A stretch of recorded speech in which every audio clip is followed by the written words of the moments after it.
Mira, este versículo es interesante porque lo estaba leyendo y estaba pensando acerca de algunos de los temas centrales que vamos a ver en el mensaje de hoy. Y el versículo 159 de Salmo 119 dice: mira cómo amo tus mandamientos. Es interesante porque hoy vamos a hablar sobre el hecho de obedecer los mandamientos y de que no es difícil, que es algo interesante, ¿no? Porque creo que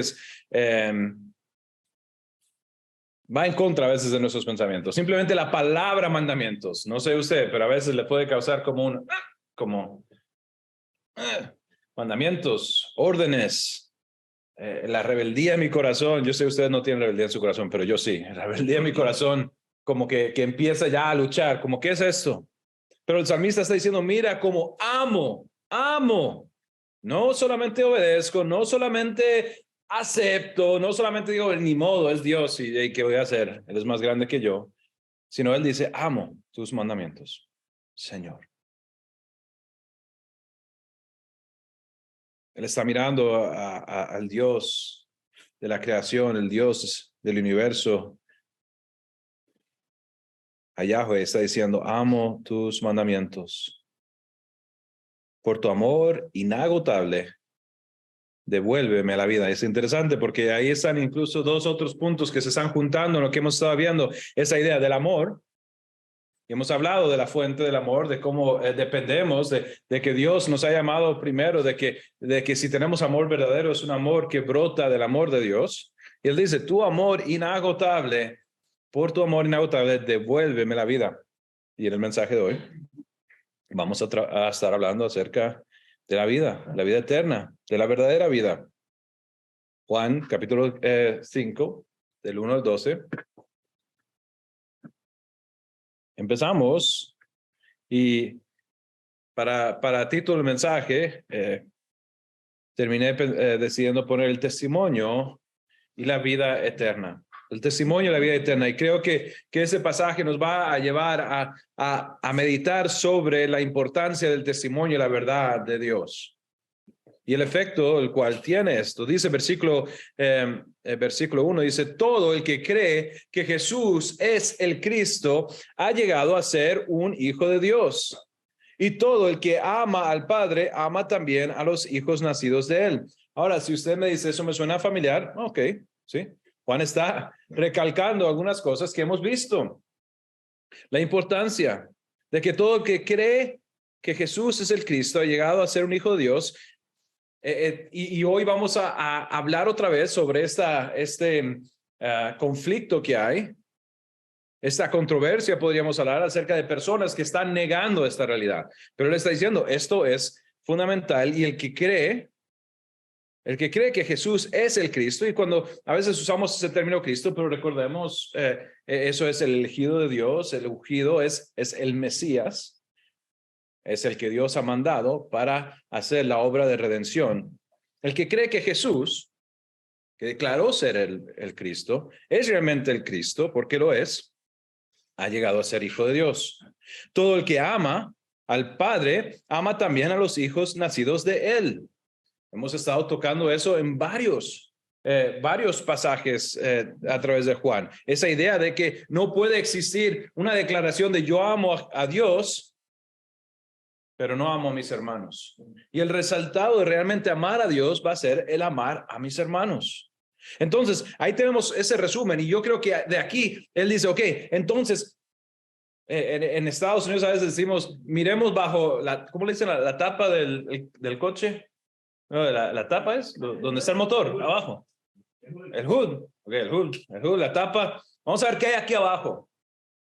Y quizás para mí estos próximos versículos hacen eso. ¿Qué está debajo? ¿Qué está haciendo posible que esta realidad ocurra? Que yo crea que Jesús es el Cristo. Y que yo tenga el amor al cual me está llamando y del cual está requiriendo el libro de Juan. Está diciendo que es algo que tiene que ser parte de la vida del cristiano. Versículo 2 dice: sabemos que amamos a los hijos de Dios si amamos a Dios. Interesante. Y obedecemos sus mandamientos. Ok, entonces estamos expandiendo un poquito aquí sobre el entendimiento, no solamente amamos a los hermanos, sino que que amamos a los hijos de Dios, que es algo que sabemos que debemos de hacer, a los hermanos, si amamos a Dios, hemos hablado de eso, y que aquí hay algo adicional, obedecemos sus mandamientos. Obedecemos sus mandamientos. Por eso hablaba antes de ese versículo y decía, yo no sé usted, pero a mí todo ese tema, esa frase, obedecemos sus mandamientos, a veces es duro. Hablando humanamente. Cuando papá o mamá le decía a usted, haga esto, y usted no le nacía hacer eso, ¿cómo se sentía? Sí, papi, sí, mami, O tenía usted como y dependiendo de la relación que usted tenía y el nivel de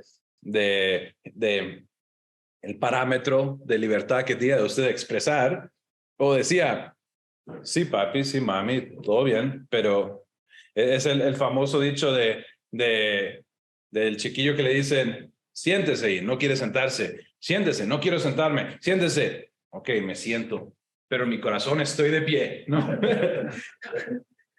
La acción está ocurriendo, pero no está en el corazón. Y yo creo que es algo que todos, veo muchas cabezas diciendo, sí, es verdad, es verdad, es verdad. Sí. Y el problema es que muchos tenemos el chiquillo metido todavía, ¿no? Yo por lo menos. Pero está diciendo que parte natural, parte necesaria de esta realidad de ser un hijo de Dios, no solamente es el amor a Dios, y hablamos eso hace unas semanas, la idea de, a veces es fácil decir, claro que amo a Dios porque Él ha hecho tanto por mí, Él me ha salvado, Él me ha perdonado, Él me ha dado vida. Pero ustedes, el amor horizontal a veces es más difícil, ¿no? Él me hizo esto, ella me dio lo otro, pasó. Eso es más difícil, ¿no? Pero ahora estamos yendo, para mí quizás, a otro punto que es la obediencia a sus mandamientos. Pero interesante que versículo 3 dice, amar a Dios significa obedecer sus mandamientos. Entonces me aclara, Jonathan, usted dice que ama a Dios, ¿ok? El amor a Dios implica obedecer sus mandamientos. Y vea esta declaración. Y quizás va a quedar como yo cuando lo leo.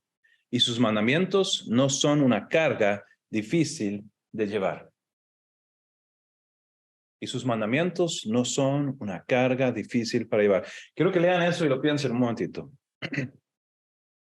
Acabamos de leer en el capítulo 119. ¿Cómo declara el salmista? Yo amo tus mandamientos. Y yo estoy aquí para decir que esto es verdad. Primero, es verdad, está la palabra de Dios y creemos que esa es la palabra de Dios y la palabra de Dios es verdadera. Pero el que sea verdad no significa que siempre sintamos así o que parte de mí no esté luchando, esa parte dentro de mí. Entonces, ¿cómo es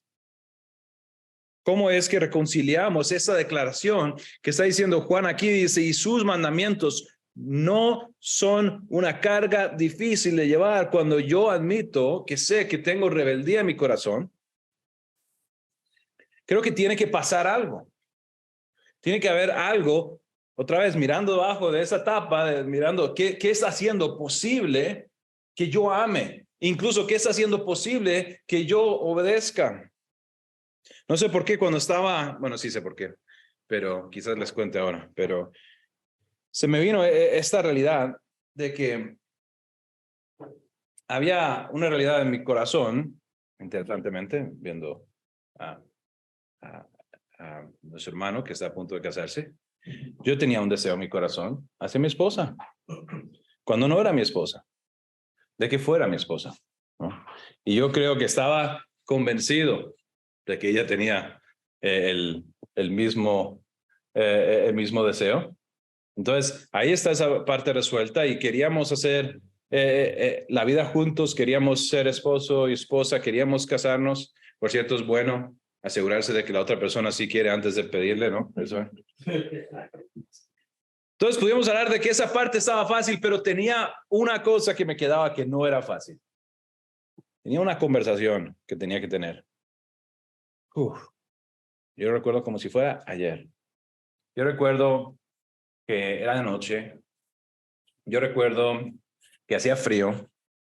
Yo recuerdo que Scott Edwards, mi suegro, estaba trabajando en un carro. Y yo, hey, y eso. Pero mi propósito en ese momento, el propósito de mi vida, era decirle, oye, bueno, oye, no, eso era mal, iba a decir Scott, pero si no hubiera dicho eso. Oiga, tampoco, ni siquiera. Disculpe. Señor Edwards. El papá de mi llamada. Necesito tener una conversación con usted. Y le di vueltas durante 2 horas. Yo recuerdo porque miraba la hora y pasaban 10 minutos. Y estaba a punto y la conversación se iba por otro lado. Yo, ok. Y páseme esto. Yo, ok. Y no sé cuántas veces, perdí la cuenta de las veces que yo cambié el tema o cedí a la cobardía. Pero por fin dije, señor Edwards, necesito hablar con usted de algo que no tiene nada que ver con este carro ahora, que tiene que ver con su esposa, con su hija. Con su esposa también, pero concierne. Yo a veces pienso, le voy a preguntar un día eso, yo creo que él sabía todo el tiempo seguramente. Y si fue duro eso, y eso fue lo más duro, entramos y, ¿qué? Conversación de 2 horas, metidos en una habitación, no fue como mi papá, cuando viene Francisco Jiménez a pedirle la mano a mi hija, o sea, mi hija, mi esposa, está trabajando, mi papá está trabajando en un proyecto, un regalo para mi hermana, un baúl de recuerdos, y llega Francisco Jiménez y dice, don Marvin, me gustaría casarme con su hija. Y él dice, me parece bien, pásame. ¿Por qué es así? Pero no, había algo que tenía que hacer, había una conversación que yo tenía que tener y no fue fácil iniciarla y tampoco fue tan fácil necesariamente llevarla. Fue una conversación dura. Ahora, ahí está el por qué estoy pensando en eso. Desde hace la semana pasada yo sé qué tan dura era esa conversación para él, porque yo tuve esa conversación hace una semana con un muchacho que cree que merece casarse con mi hija. Y a partir del domingo, pues puede ser que sí.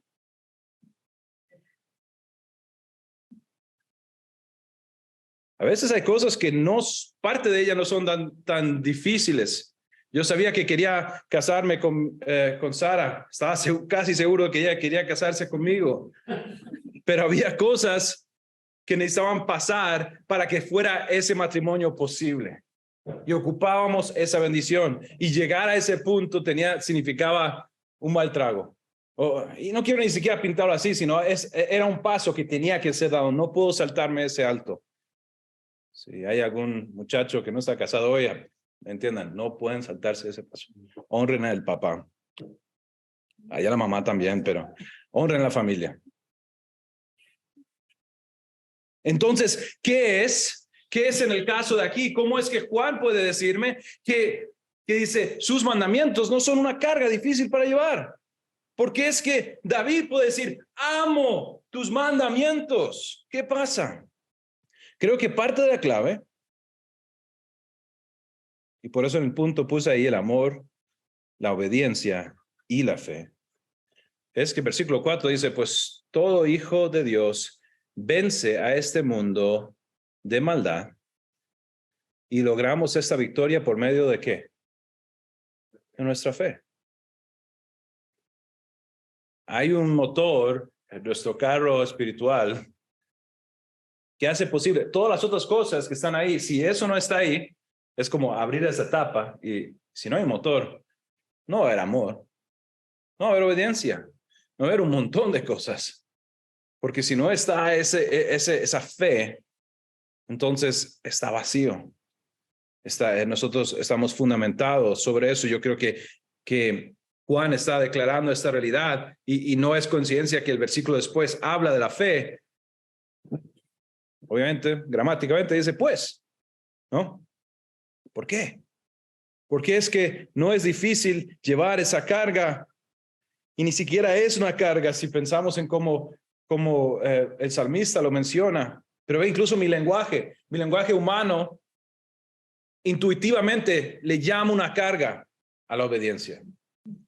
Así de profunda es la rebeldía en mi corazón.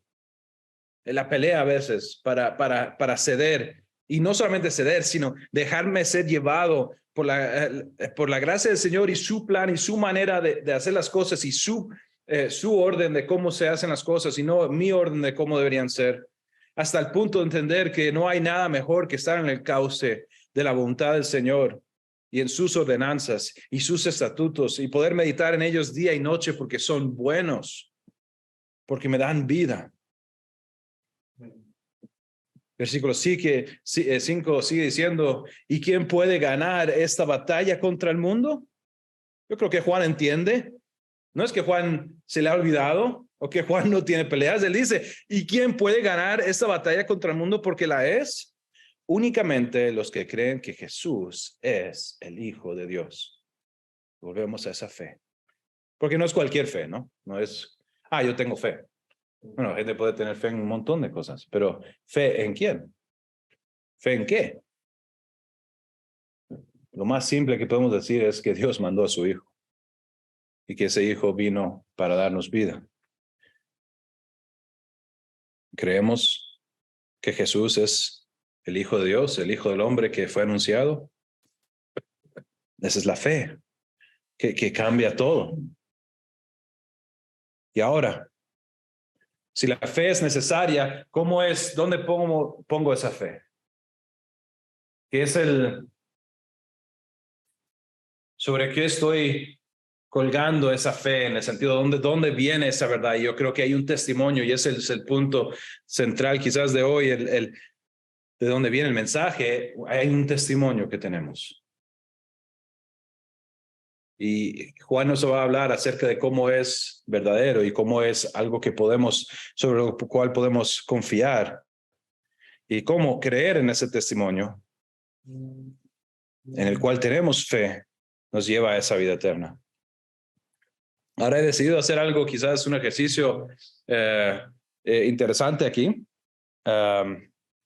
y es que decidí poner esos siguientes 3 versículos en Nueva Biblia de las Américas, y tengo una razón, y ahora lo vamos a ver, porque creo que nos ayuda quizás a entender un par de cosas, y porque la Biblia, la nueva traducción viviente que usamos, sí tiene es mucho más entendible muchas veces, mucho más simple de entender, pero ellos tienen a veces los traductores han tomado un proceso de ayudarnos a entender agregando comentario, ¿no? Hasta cierto punto, y hoy es uno de ellos. Entonces quiero ver quizás la palabra sin el comentario y después, y por cierto, estoy de acuerdo con el comentario, pero quiero ver cómo caemos ahí y quizás cómo nos puede ayudar, pero quiero que seamos conscientes de esa realidad. Dice en la Nueva Biblia de las Américas, los próximos 3 versículos, dice, este es aquel que vino mediante agua y sangre, Jesucristo. No solo con agua, sino con agua y con sangre. Y el Espíritu es el que da testimonio, porque el Espíritu es la verdad. Porque 3 son los que dan testimonio en el cielo, el Padre, el Verbo y el Espíritu Santo. Y esos 3 son uno, y 3 son los que dan testimonio en la tierra, el Espíritu, el agua y la sangre. Ahora eso nos trae, ese último versículo conectado con el anterior, nos trae a esta pregunta, ok, el Espíritu, yo creo que quizás es como evidente, si uno ha estado leyendo la palabra de Dios, entiende que el Espíritu da testimonio, habla de él, ok, pero ¿qué de esta agua y esta sangre? Y para llegar quizás a la respuesta que yo apoyaría, necesitamos recordar el contexto en el cual hemos estado. Y si se acuerdan que ha habido una pelea que existe en este contexto, en el cual Juan está peleando con personas que están negando. ¿Se acuerdan qué negaban sobre Jesús? ¿Alguien se acuerda? Que había venido en carne. Que había venido en carne, que se había encarnado. O sea, en otras palabras, que si Jesús realmente era hueso y carne, si era realmente un hombre, o si hay ahí un truco que está haciendo Dios, ¿no? Y hay múltiples versiones de esta realidad. La enseñanza docética quizás es como la que era más común. Dice el hereje, Cerinto, me cuesta porque siempre quiero decir Corinto, pero Cerinto dijo que el espíritu, ojo como dice, espíritu de Cristo descendió sobre Jesús en su bautismo y se fue justo antes de la muerte. Ven ahí como un truco, ¿no? Literalmente estamos hablando de que un pobrecito llamado Jesús nace, que por cierto, que nos estamos volando ahí. Qué gran pedazo de la Biblia nos estamos saltando cuando decimos que están agarrando a un pobre señor de 30 años que se llama Jesús de Nazaret y de repente Dios manda un rayo y le pone el espíritu, ¿no? De Cristo, el espíritu de Cristo que habita. Podemos hablar incluso que y obviamente, entiendan, estamos hablando de una herejía, algo que es falso, ¿no? No estoy enseñando esto, pero eso es lo que creía, se enseñaba, un grupo de gente enseñaba que está dominado, como una persona que ha sido dominada por un demonio y está dominado durante 3 años y en el momento, justo antes de morir, otra vez, pobre Jesús de Nazaret, ¿qué hizo él? Se va. ¿Por qué? Porque Dios no puede morir. Y porque Dios y todas esas cosas, ¿no? Dice, a medida que la iglesia primitiva lidiaba con herejes de varios tipos, los ortodoxos, término que simplemente se refiere a el entendimiento común, la manera más, bueno, es que iba a decirlo con ortodoxia porque usamos ese término, el más ortodoxo, pero la manera, y yo diría, no siempre todos tienen razón, pero en general, en este momento, no los raros que están diciendo estas cosas y las otras, sino que los que han seguido la palabra de Dios, que se juntan y hablan de estas cosas, dicen, no, esto no está hablando de esto. Entonces, esos son los ortodoxos, no confundirlo con la iglesia ortodoxa del este o de Rusia. Estamos hablando de la ortodoxia, el concepto de la opinión correcta central. Estaba unidos a la necesidad absoluta de la plena deidad y plena humanidad de Cristo. Voy a repetir eso. Entonces, el grupo de las personas que están diciendo, no, eso no es lo que la palabra de Dios nos muestra, que es necesario, y esto está ocurriendo desde el principio, desde después de que se escribe la iglesia, o la Biblia en la primera iglesia, hay un entendimiento claro que no, para que esto funcione, para que la redención funcione, para que Jesús sea quien dice, para que la única manera en la que funciona esto, y eso es la fiel palabra que hemos recibido, es que Jesucristo tiene que ser plenamente Dios y también plenamente humano. Este docetismo no niega la deidad de Dios, lo que niega es la humanidad de Dios, ¿no? Entonces, dice, se dieron cuenta de que solo Dios mismo podía rescatarnos de nuestra situación desesperada. Eso lo entendemos, quizás. Creo que eso es más fácil de entender. Pero hay alguna parte de la humanidad de Dios que era necesaria y que solo un hombre, siguiendo ahí la declaración, y que solo un hombre podía recuperar lo que el primer hombre había perdido. Aquí nos recuerda a la idea del primer Adán, el que cae, y el mejor Adán, que es Cristo. Ocupábamos a un redentor que podía experimentar todas las tentaciones que nosotros experimentamos, pero que también era Dios y por ende podía lidiar con cada una de ellas victoriosamente y no caer. Esta semana en un mensaje que escuché, volvió a mí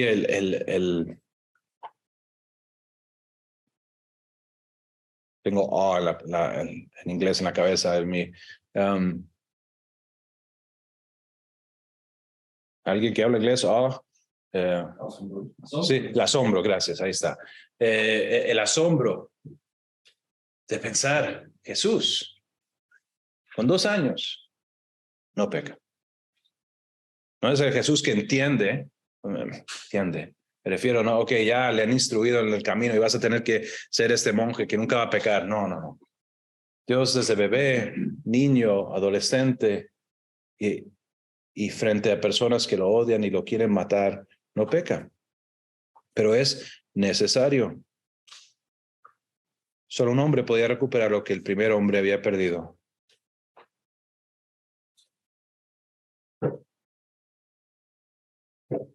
Creo que cuando leemos ese pasaje, nos encontramos en un libro en el cual está abiertamente lidiando con ideas como estas, ¿no? Entonces eso me ayuda quizás a decir, ok, Juan, ¿qué estás diciéndole a las personas a las que le estás escribiendo? Y terminaría entendiendo para mí, cuando hablamos de esos tres testigos, el versículo 8, el espíritu, el agua y la sangre, que está apuntando a la idea de que el espíritu sabemos que ha dado testimonio. Y sabemos que hay varios testimonios, pero sabemos que en el momento, hablando del agua, del bautismo de Cristo, hay un testimonio claro de quién Él es, de que Él es el Hijo de Dios. Él es el Hijo de Dios. Y la sangre en la cruz, vemos un testimonio final en el cual vemos que Él es afirmado por Dios, porque Él aguanta la cruz. No tenemos ni tiempo de entrar en la realidad de lo que significa no solamente el elemento físico, pero el que pecado tras pecado tras pecado haya sido cargado sobre nuestro Señor, pero que Él haya aguantado eso y haya sido vindicado en la resurrección. Ahora, les dije que la versión, creo que es esta, una traducción viviente, y si la tienen ahí, se darán cuenta. Quizás como que ellos hacen una edición en la cual cuando lo traducen dice algo parecido, ¿no? Dice, y Jesucristo fue revelado como el Hijo de Dios, ¿por medio de qué dicen ellos? Su bautismo en agua y por derramar su sangre en la cruz. Es decir, no mediante agua solamente, sino mediante agua y sangre. Y el Espíritu, quien es la verdad, lo confirma con su testimonio. Por lo tanto, son tres testigos: el Espíritu, el agua, la sangre. Y los tres están de acuerdo. ¿Y de qué están de acuerdo? Que Él es el Hijo de Dios. Que es un testimonio fiel. Que Jesús no es solamente una persona histórica que llegó y era un chiflado más, que tenía una versión más y que se nombró el Mesías, porque no fue ni el primero ni el último en decir eso. Pero ninguno de los otros tienen estos testimonios.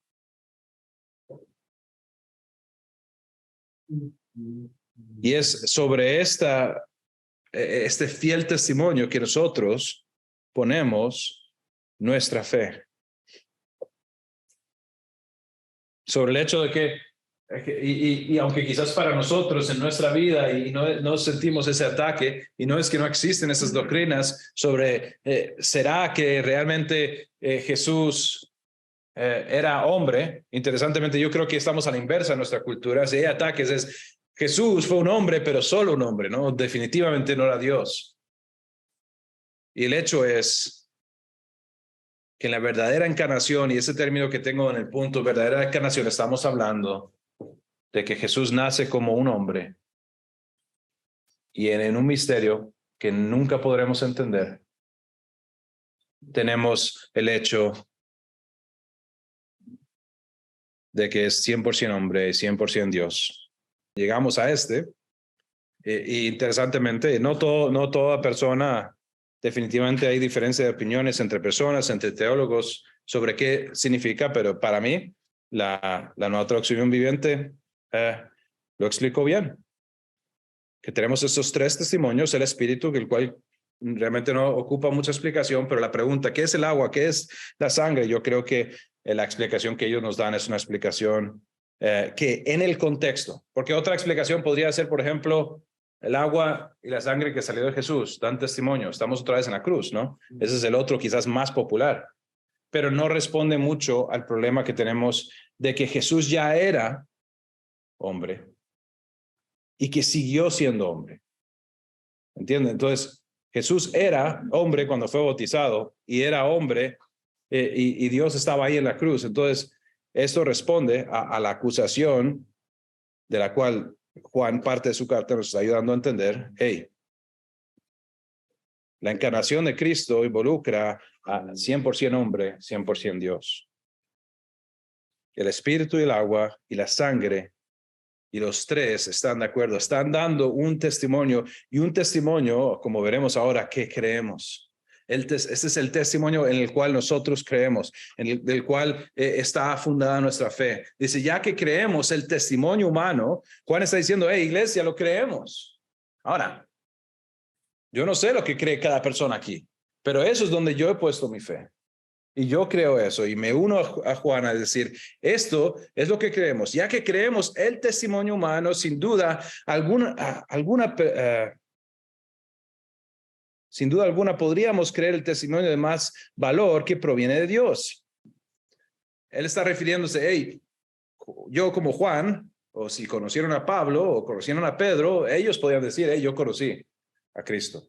Porque Pablo por lo menos lo conoció en una manera muy especial, pero ellos caminaron con él.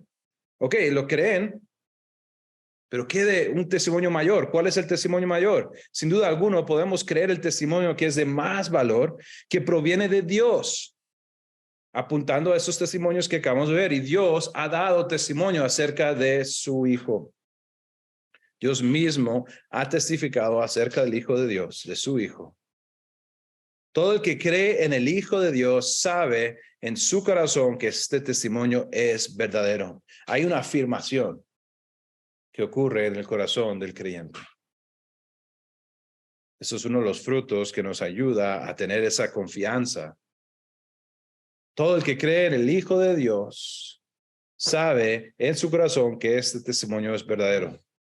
Los que no lo creen en realidad llaman a Dios mentiroso porque no creen el testimonio que Él ha dado acerca de su Hijo. Hay dos opciones cuando recibimos ese mensaje. O creemos que lo que Dios está diciendo es verdad, o si no creemos, ¿qué estamos haciendo? No te creo. No lo creo.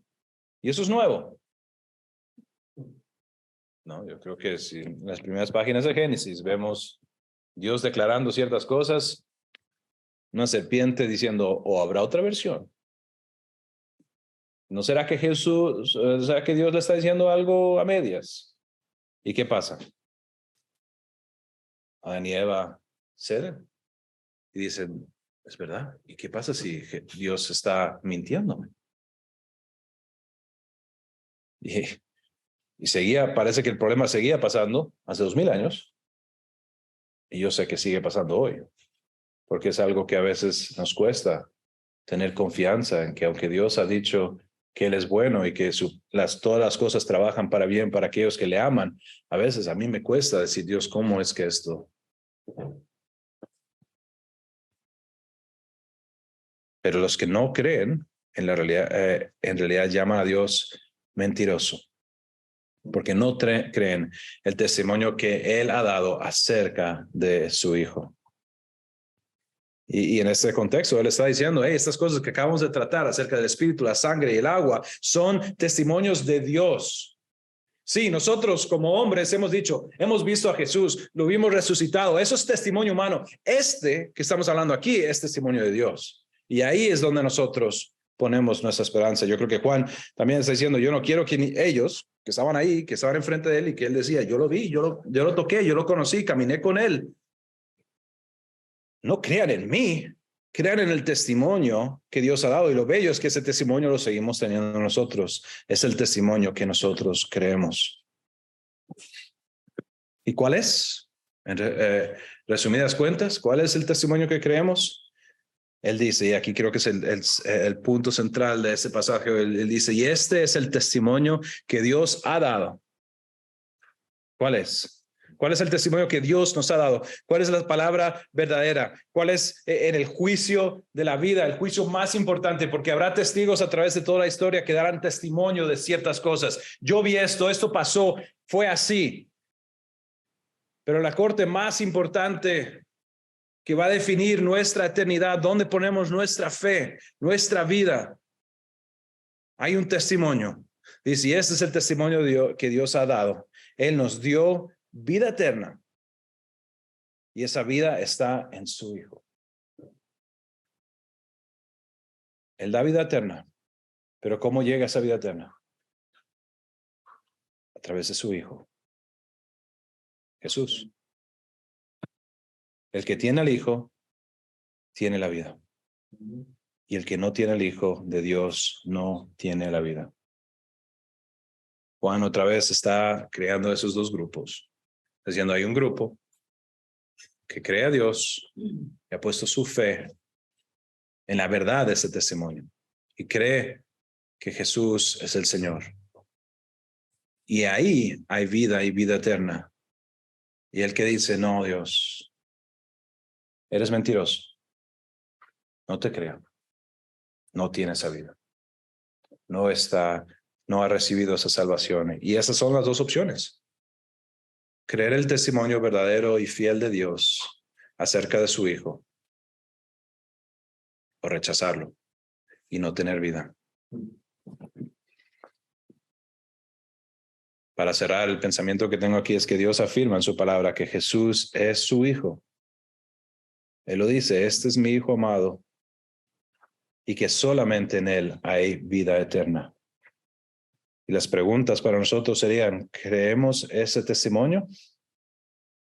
¿Y qué vamos a hacer con esa verdad? Padre Celestial, te damos gracias por este día. Señor, te doy gracias por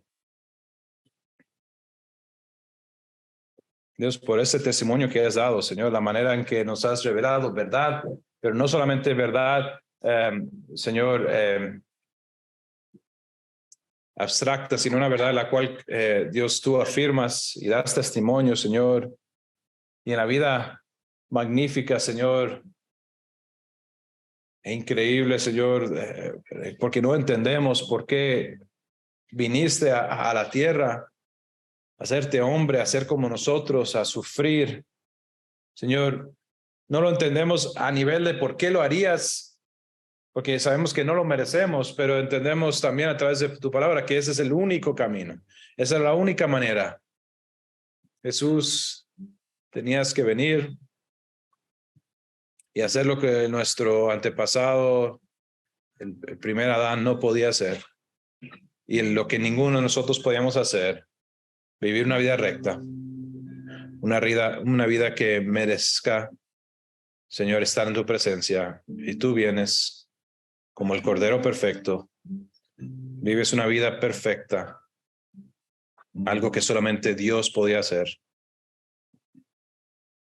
Y después, como Dios, dejas que te matemos, sacrificándote en una cruz, pero todavía necesario para nosotros. Dios, entonces, damos gracias. Damos gracias al Padre por haber afirmado que Jesús era su Hijo, en el cual estaba bien complacido.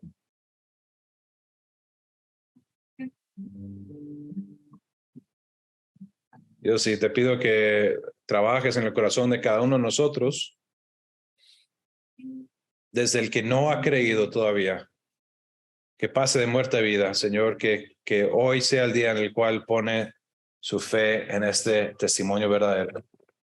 Y aquellos que hemos creído, Señor, pero que quizás necesitamos que continúes perfeccionando cómo se ve esa fe en nuestras vidas, Señor, como lo hiciste en la vida de Abraham, un hombre que te creyó, pero al principio quizás tomó unas decisiones que no mostraban mucha fe, pero que vemos más adelante en su vida tomando, Señor, en sus manos la vida de su hijo, porque tenía tanta fe en ti. Dios, te pido que perfecciones la fe en nosotros, Señor, que vivamos de una manera que muestra esa fe.